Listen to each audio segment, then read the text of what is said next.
Bismillahirrahmanirrahim. Assalamualaikum warahmatullahi wabarakatuh.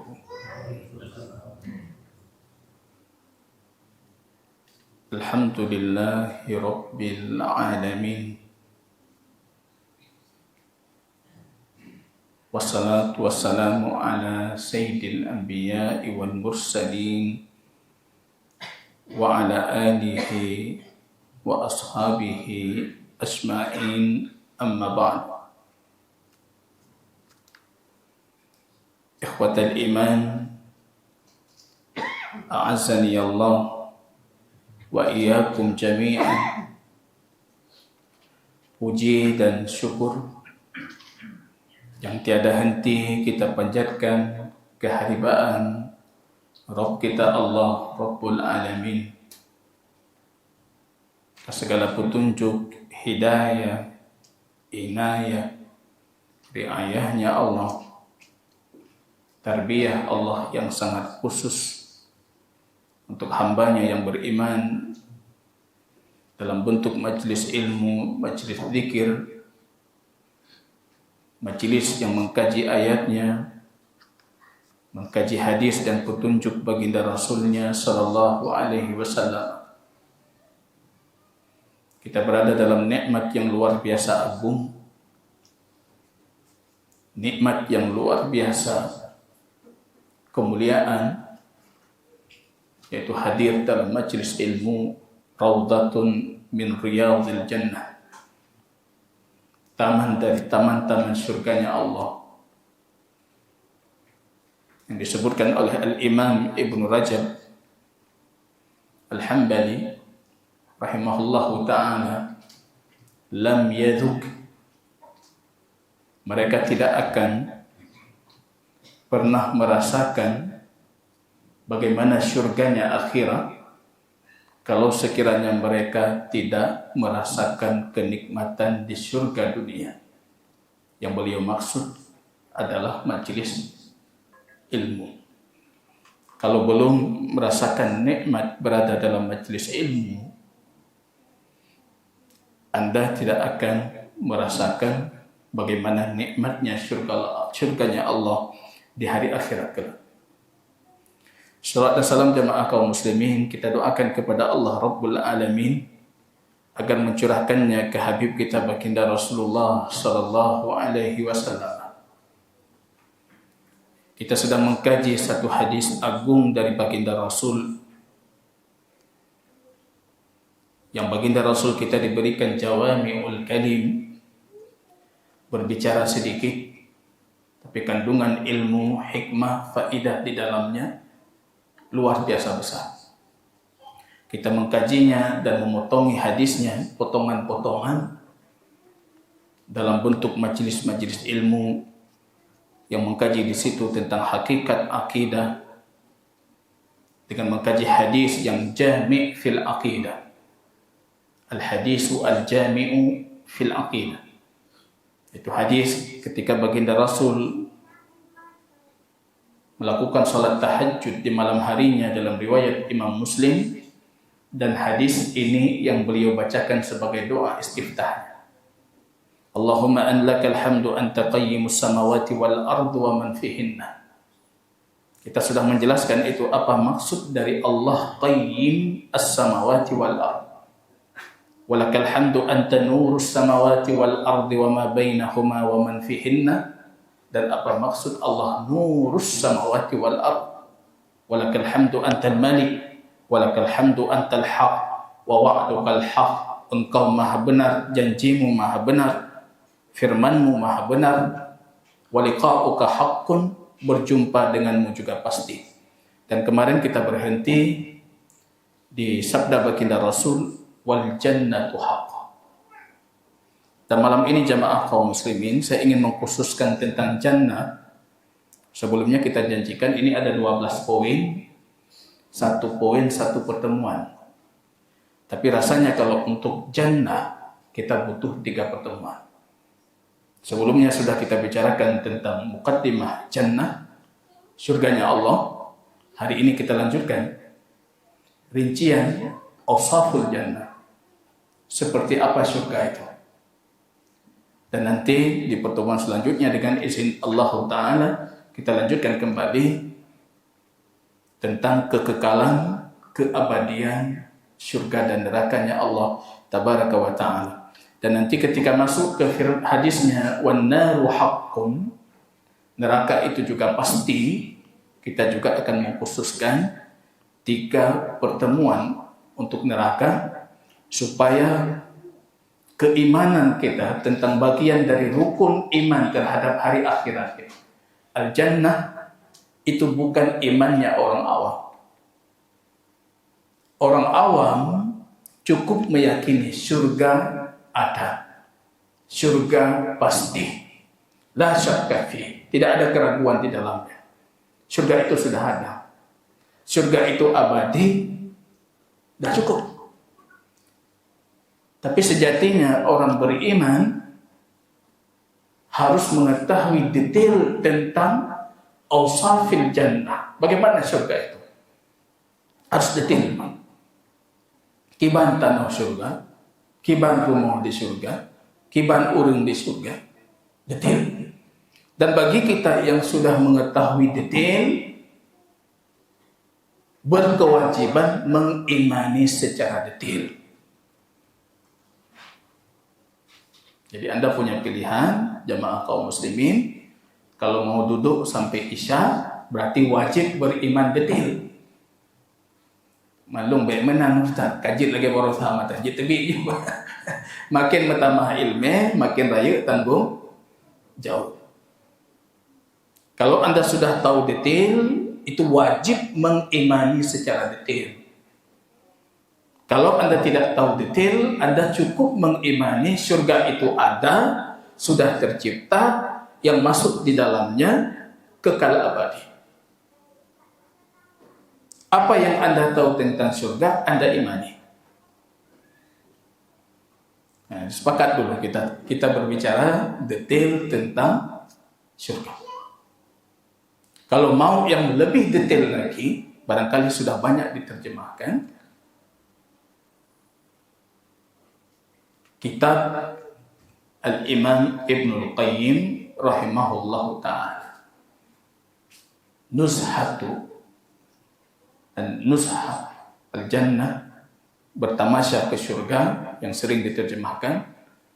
Apa terjemahannya itu? Bertamasya ke surga mungkin. Ya, bertamasya ke surga itu sangat menarik sekali karena itu detail sekali beliau menceritakan tentang surganya Allah Tabaraka wa Ta'ala. Buku kami yang kami bagikan pada ibu-ibu ya, bapak-bapak belum. Karena kita janjikan yang menghafal hadis ini, membacanya dalam qiyamul lailnya, kita berikan juga. Ini kajit hafal hadis, di awal pertemuan tunjuk tangan. Kita berikan buku itu, ya. Di buku itu ada satu subtema yang memang kita khususkan tentang surga, dengan menyebutkan beberapa hadis yang mendetailkan tentang kondisi surganya Allah. Lil jannati darajatun walin nari darajat. Surga itu 100 derajat dalam hadis. Derajat. Kalau naik ke atas derajat, kalau turun ke bawah darakat. Surga itu punya derajat tapi tidak punya darakat. Walin nari darakat. Neraka itu punya darakat. Turun ke bawah, turun ila asfalin nar, sampai neraka paling rendah, dan itu tempatnya kaum munafikin. Yang paling berbahaya itu bukan Yahudi Nasraninya, tapi munafikunnya.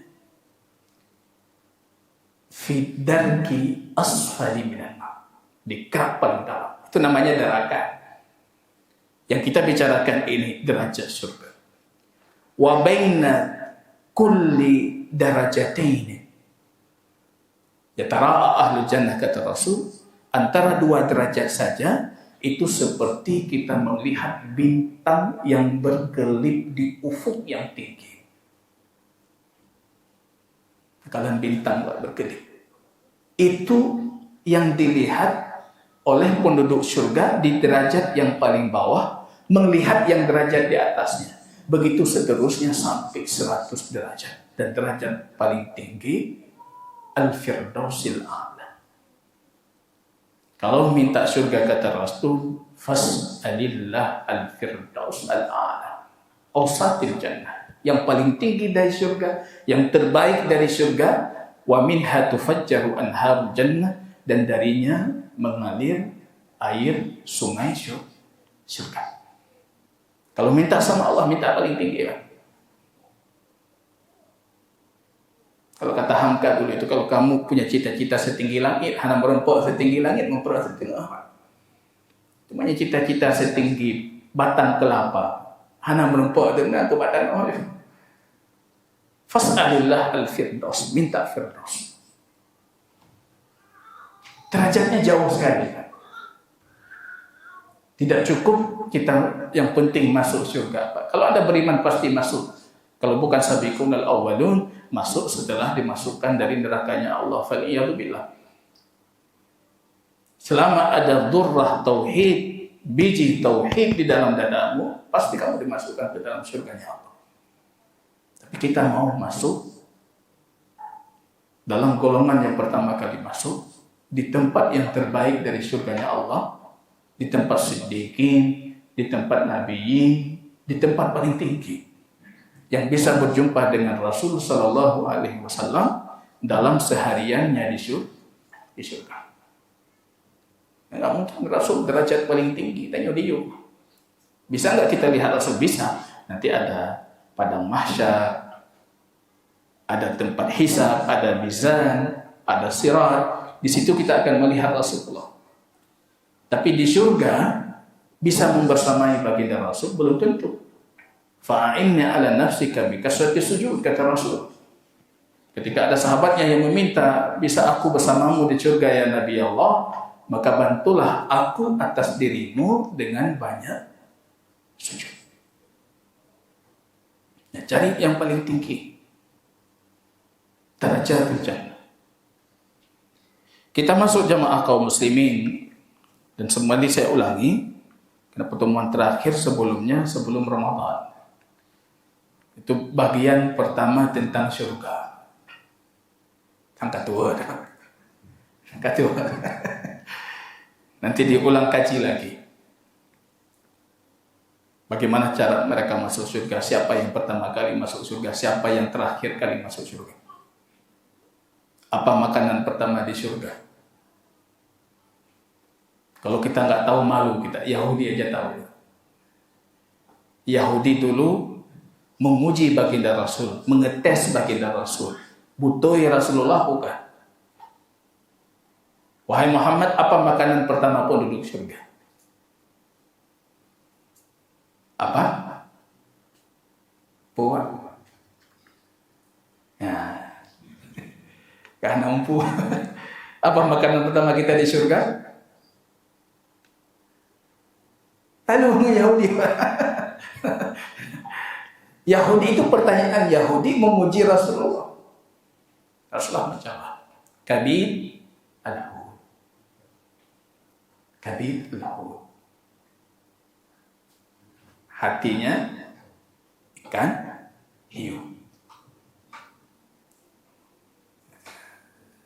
Hati ikan hiu. Dijawab oleh Rasul, sadaqta ya Muhammad. Betul.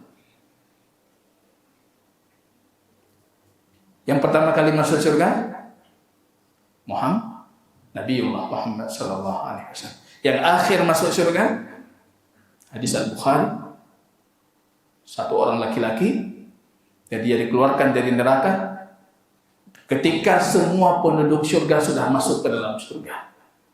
Dia berpikir apa yang akan saya dapatkan di surga sedangkan penduduknya sudah masuk semuanya.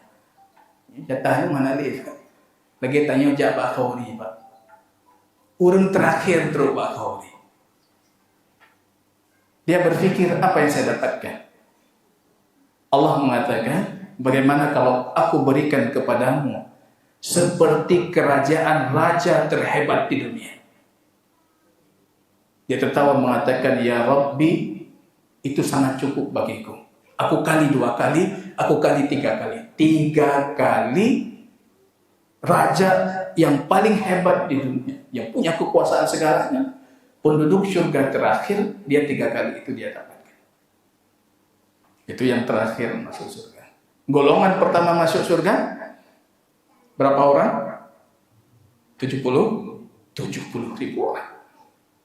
Wajah mereka seperti al-qamaru lailatal badr, seperti bulan di saat purnama yang cerah. Mereka ahli tauhid. Ahli tauhid.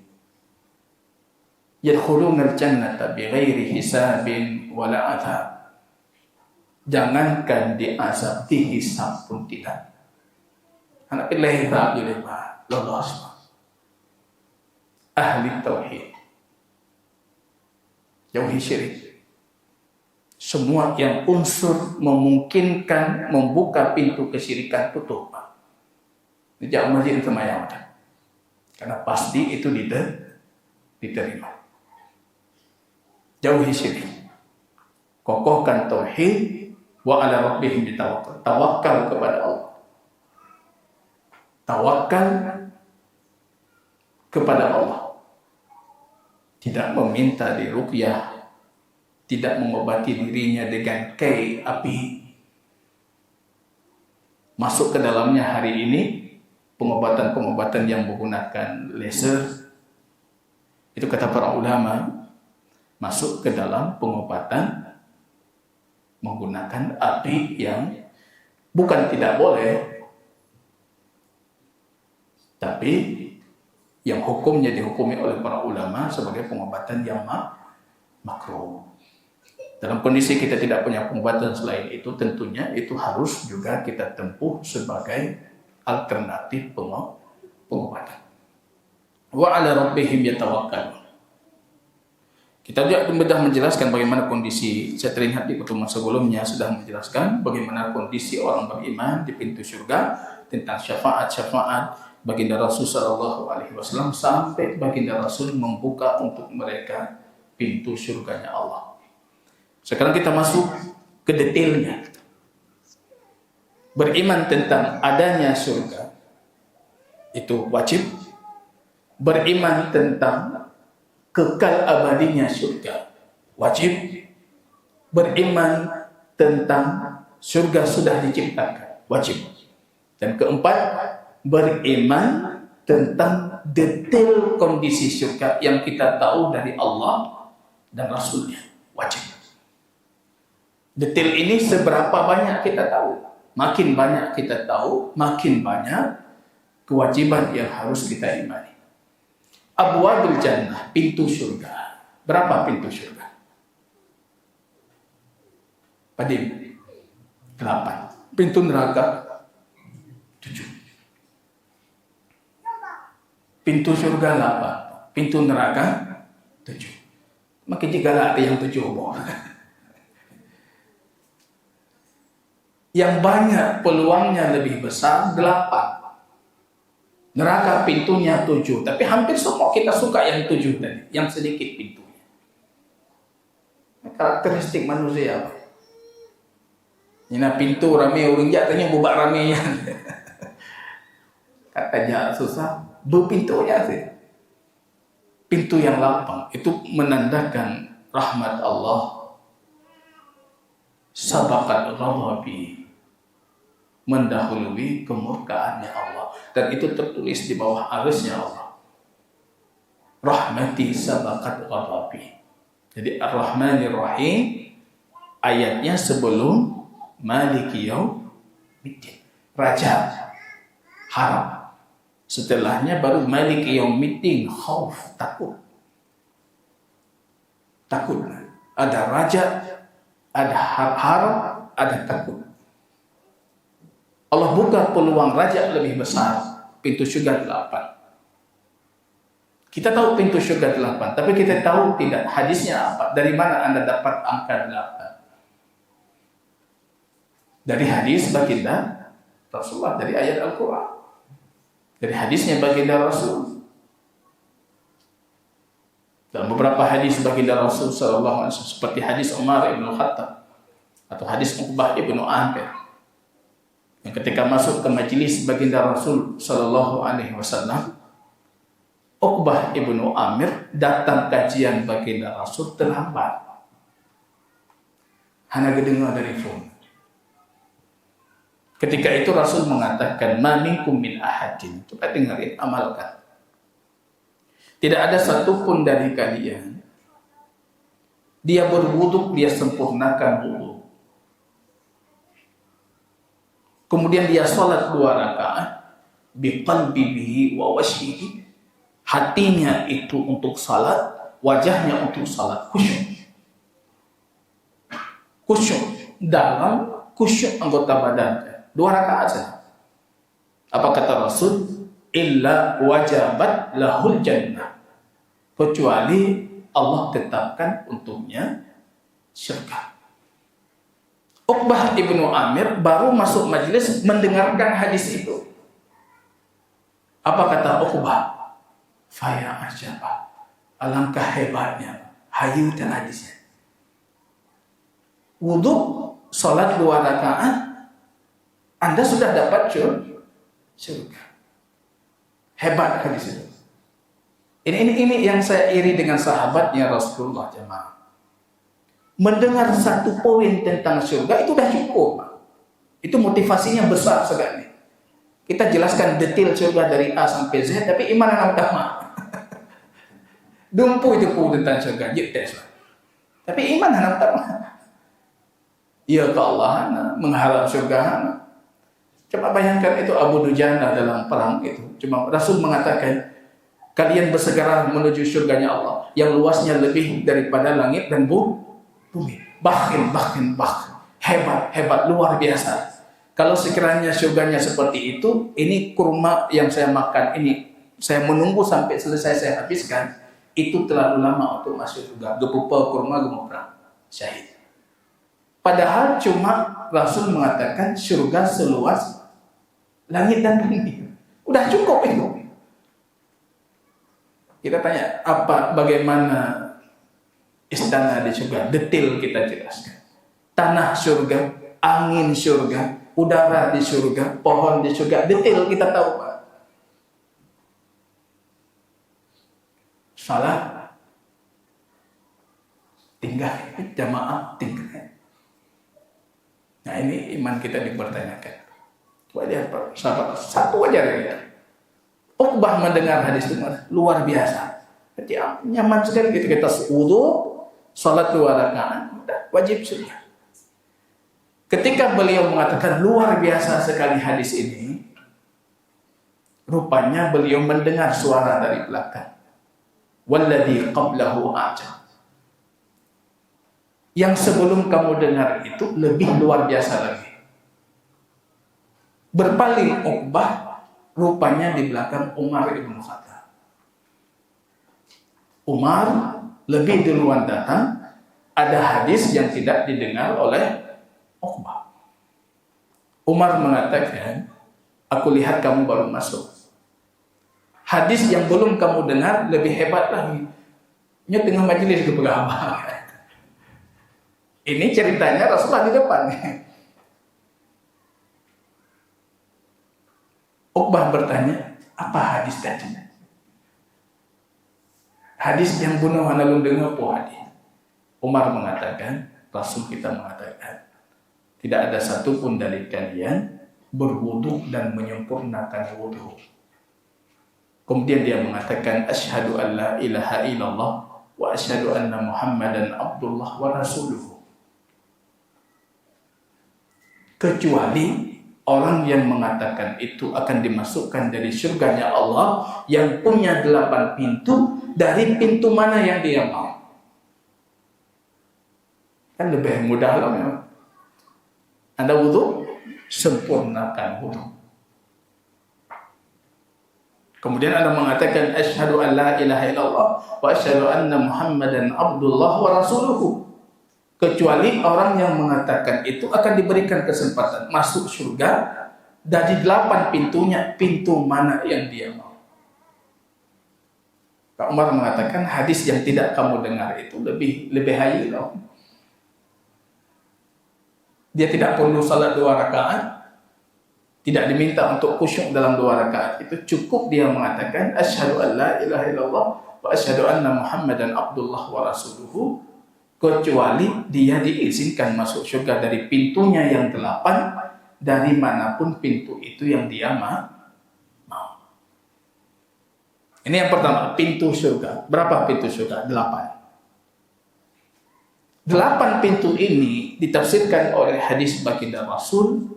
Kita memasukinya dari amal ibadah yang agung yang pernah kita lakukan, atau yang dominan kita lakukan. Harus menjadi ahluhu, ahlinya. Ada pintu salat. Kita harus dikenal sebagai ahli salat. Yang urung salat, orang salat dia. Salat baginya itu nomor 1. Itu ahlu as-salat. Banyak salatnya. Qiyamnya, tahajudnya, sunnahnya. Ada nanti ahlus siyam, namanya pintu raya. Itu kita harus jadi ahlus siyam. Kita tahu ada sahabat-sahabat kita di jamaah kita yang ahlus siyam, yang kondisinya berpuasa sunnah, menjaga daud. Ini Syawal, paling kurang kita sempurnakan sittah min Syawal. Nah, teman-teman kan 20 pun. Kalau tidak dapat, ada solusi lain supaya dapat pahala puasa 1 tahun, yaitu dengan berpuasa 3 hari setiap bulan. Ayyamul bid 13, 14, 15. Wal hasanatu bi asyri amthaliha, dikali 10 kali lipat. Kita puasa 3 kali, terhitung 1 bulan. Tiap bulan Anda hitung dapat, berarti Anda dapat puasa 1 tahun. Itu pilihan kedua. Pilihan pertama, Ramadan sempurna, ikuti 6 dari Syawal. 36 hari kali 10, 360. Dapat 1 tahun. Padahal puasa 1 tahun tidak diizinkan secara syariah, nggak boleh. Anda puasa tiap hari sampai 1 tahun. Tapi pahalanya Allah berikan untuk mereka yang melakukan 2 itu. Ahlus siyam. Nanti dipanggil di hari kiamat dari pintu puasa. Ada yang dipanggil dari pintu zakat, pintu jihadnya. Ada yang dipanggil dari pintu khair. Ada 1 pintu, rupanya pintu itu lebih umum, pintu kebaikan. Di antara kebaikan yang disebutkan oleh baginda Rasul, man anfaqa zawjaini fi sabilillah.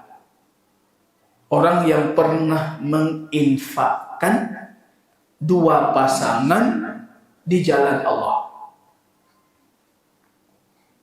itu akan dipanggil dari pintu namanya pintu khair, pintu kebaikan. Bukan 1 Pak, 2. Berpasangan.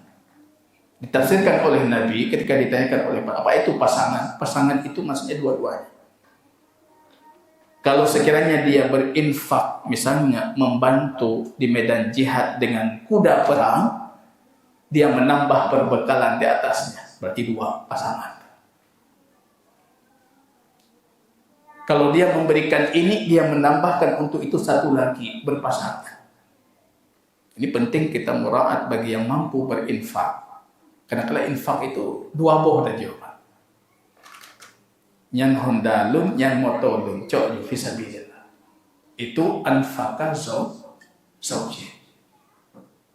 2. Zawjain ini fisabilillah, tapi dengan syarat itu dijadikan fisabilillah.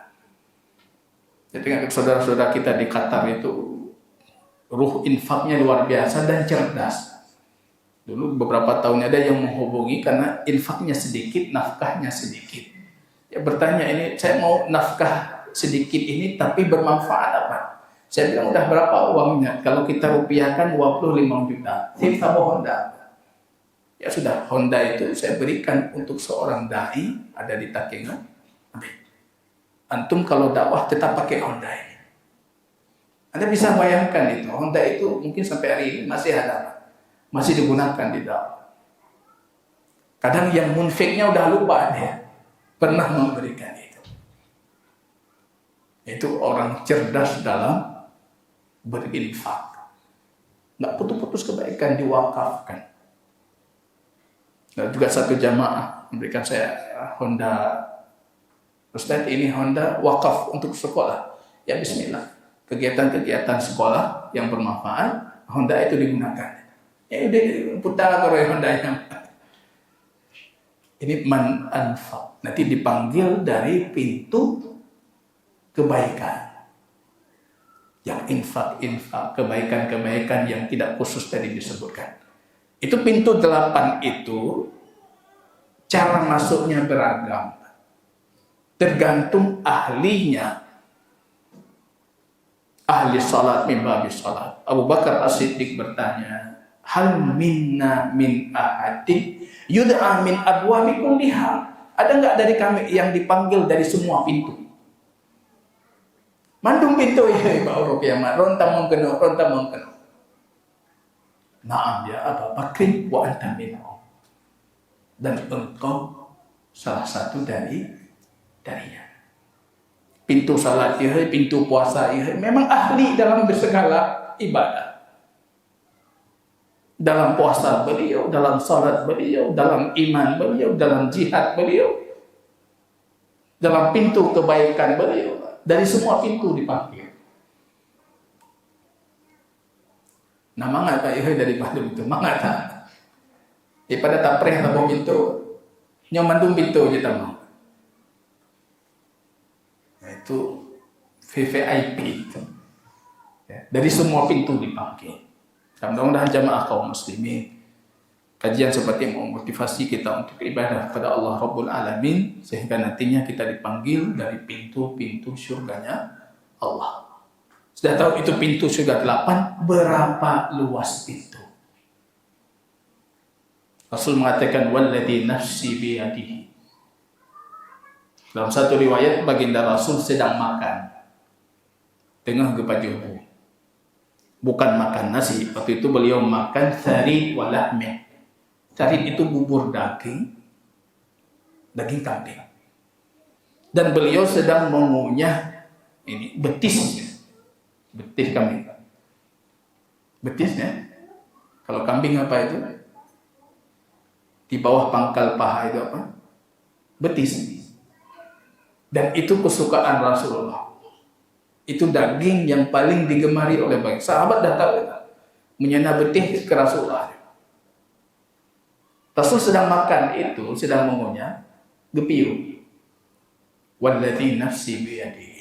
Demi zat yang jiwaku berada di tangan Allah. Rasul bersumpah. Ini kita sunnah makan ya seperti itu. Berlebihan berbicara tidak boleh, tidak berbicara sama sekali juga tidak boleh. Baginda Rasul ketika sahabat, "Hana apa bagi hubu tengah." Jangan kalian makan seperti Yahudi. Yahudi lagi Yahudi. Yahudi ya tengah juga. Tapi jangan juga berlebihan. Antum mau bapak jubu pak gabar tapi anjir sih. Muslim itu makan. Tapi kadang-kadang kalau memang ada kebaikan yang harus disampaikan, sampaikan. Rasul mengajarkan ilmu dalam kondisi beliau makan. Walladzi nafsi biyadihi. Demi zat yang jiwaku berada di tangannya. Inna misra'ain min misra'il jannah. Pintu surga itu 8. Satu pintu itu ada 2 itu? Daun pintu. Daun pintu itu bahasa Arabnya misra'. Misra'in jannah. Anda bayangkan seperti daun pintu itu ada 2 daun pintu, kita buka. Ada tiang sebagai penyangga pintu kanan kiri. Rasul mengatakan antara tiang ini ke tiang ini, ujung daun pintu kanan ke kiri, ma baina hajah. Dalam satu riwayat, ma baina Himyar wa Makkah. Seperti letak Himyar di Yaman. Jazirah Arab ke bawah sampai ke Mekah. Begitu luas pintu surga. Binan rayap itu ketika dibuka dua daunnya, maka pintu surga itu satunya sebesar jarak antara Hajar dengan Mekah, atau jarak antara Himyar dengan Mekah. Dan masing-masing dari pintu itu para ulama ada yang menafsirkan kenapa Rasul kadang-kala membuat jarak itu seperti Hajar dengan Mekah. Hajar itu di Syam, Palestina, atau dengan Himyar di Yaman dengan Mekah. Karena ini jaraknya sedikit berbeda, tapi mendekati secara umum hampir berdekatan. Ada para ulama yang menafsirkan berbeda pintu surga, berbeda ukuran. Ada yang ukurannya seperti Yaman ke Mekah, ada yang ukurannya seperti Palestina ke Mekah. Tapi ini cuma pendekatan dari baginda Rasul yang menunjukkan pintu surga itu luas. Dan kita akan memasukinya dari pintu-pintu yang kita merupakan ahli ibadah dalam hal itu. Baik puasa, sholat, jihad, Quran, dan lain sebagainya. Ini yang harus kita imani jamaah kaum muslimin, mengimani jumlah pintu surga. Dah tahu dulu, jumlah pintu surga itu ada 8. Kemudian dalam hadis yang lain, bagaimana dengan tanah surga? Tanah surga. Kiban tanah di surga. Alergi teman. Alergi debu. Ini kembali kita mengatakan Rasul pernah menguji Ibnu Sa'id. Ini yang membaca sirah Rasul harus baca siapa Ibnu As-Sa'id. Ibnu Sa'id. Ibnu Sa'id itu tukang sihir Yahudi. Dia tukang sihir, punya ilmu sihir, dan dia Yahudi. Di zaman Rasul kadang-kala orang berpikir dia Dajjal, karena mata memang hakik di mata, mirip dengan Dajjal. Dia tahu perkara-perkara lain.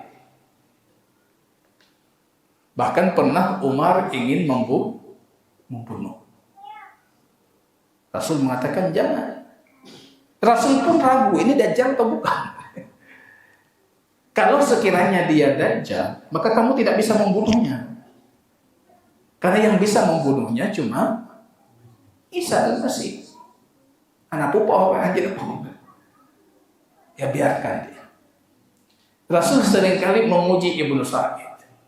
Salah satu di antara ujian Rasulullah bertanya, wahai Ibnu Sa'id, ma hiya turbatul jannah? Tanah surga itu dari apa? Tanah surganya gimana? Dia sebutkan dalam riwayat itu. Kalau dalam versi hadis Rasulullah,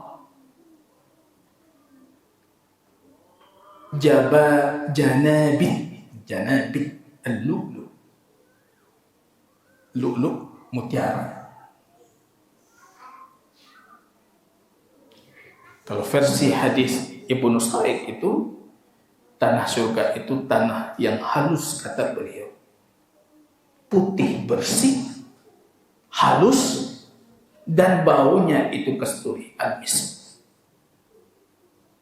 Dan angin di surga itu angin al-misk wa za'faran, angin kasturi. Kalau angin surga menerpa tangan muka kita, kena muka kita, dia bertambah ketampanannya dan bertambah kecantikannya sekiranya dia wanita. Makin kena angin, 3 kena angin, makin tambah tadi. Rupanya tanahnya itu sudah Allah campur dengan al-misk dan za'faran. Kasturi dan za'faran. Setiap hari Jumat dalam hadis yang lain, laki-laki penduduk surga itu pergi ke pasar. Ketika mereka keluar rumahnya, mereka akan tertimpa dengan angin surga. Genang angin. Dari kedai pasangannya di dalam kemah dan istana itu mengatakan, alangkah cerah dan bersihnya wajahmu dan alangkah bertambah ketampanan. Yang hendak ditemui di dunia, Pak. Saya sering kalau di tempat perbelanjaan, lungkaran wajah uraga. Hantam rumah, Pak. Cijak Pak tempat perbelanjaan kalian wajah uraga. Wajah urina dekengken. Wajah uraga hantam rumah, Pak. Hantam rumah. Jika lungkalan. Hana rumah. Nah, kita nggak tahu, kita nggak meneliti tentang itu. Puhu pikir. Puhu pikir. Hantam rumah. Sangat kontras dengan kondisi ahli jannah. Makin dia pulang belanja di hari Jumat, makin menambah ketampanan. Karena memang tanahnya itu dari kasturi, anginnya pun sudah bercampur dengan kasturi yang membuat wajah mereka cerah. Dan begitu jamaah kaum muslimin rahimani wa rahimakumullahu taala, kita berbicara tadi tentang tentang tanah surga. Nanti kita juga akan melanjutkan tentang pohonnya, sungainya, istananya, para bidadari di dalamnya, tentang heboh majelis nanti. Heboh majelis nanti. Jadi BBC itu, yang penting kita makin mengenal tentang surganya Allah, makin mengharap untuk bisa memasukinya, makin banyak mendoakan supaya dianugerahkan surganya Allah Al-Firdausil A'la. Wallahu ta'ala a'lam bis-shawab. Jazakumullahu khairan katsiran. Subhanakallahumma bihamdika asyhadu an la ilaha illa anta astaghfiruka wa atubu ilaik. Assalamualaikum warahmatullahi wabarakatuh.